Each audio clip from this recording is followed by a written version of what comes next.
திற்பரப்பு அருகே கல்லூரி மாணவி மீது பன்றி கழிவை வீசிய தொழிலாளி கைது. கன்னியாகுமரி மாவட்டம் திற்பரப்பு அருகே உள்ள பிளந்தோடு மருதக்கைவிளை பகுதியில் பன்றி பண்ணை செயல்பட்டு வருகிறது. இந்த பண்ணையால் அந்த பகுதியில் சுகாதாரக்கேடு ஏற்பட்டு வருவதாகவும், பன்றி பண்ணைக்கு கழிவுகள் கொண்டு செல்லும் வாகனங்களால் துர்நாற்றம் வீசுவதாகவும் புகார்கள் எழுந்தன. இந்த நிலையில் நேற்று முன்தினம் மாலையில் சேக்கல் பகுதியைச் சேர்ந்த குமரேசன் என்பவர் பன்றிகளுக்கான கழிவுகளை ஒரு டெம்போவில் ஏற்றி சென்றார். இந்த டெம்போவை தடுத்து நிறுத்தி ஊர் பொதுமக்கள் முற்றுகையிட்டனர். இதில் அதே பகுதியைச் சேர்ந்த கல்லூரி மாணவியின் தந்தையும் பங்கேற்றுள்ளார். இது குமரேசனுக்கு ஆத்திரத்தை ஏற்படுத்தியது.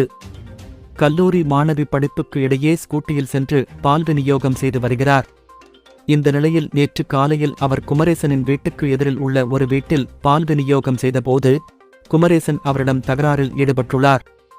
மேலும் கல்லூரி மாணவியிடம் ஆபாச வார்த்தைகள் பேசியதோடு திடீரென ஆடையை பிடித்து இழுத்து கீழே தள்ளினார். அதிலும் ஆத்திரம் தீராத அவர் பன்றி கழிவுகளை வீசி கொலை மிரட்டல் விடுத்துள்ளார். இதில் மயக்க நிலைக்கு சென்ற மாணவியை அக்கம் பக்கத்தினர் மீட்டு சிகிச்சைக்காக குலசேகரம் அரசு மருத்துவமனையில் சேர்த்தனர். இதுகுறித்த புகாரின் பேரில் குலசேகரம் போலீசார் வழக்கு பதிவு செய்து குமரேசனை கைது செய்தனர்.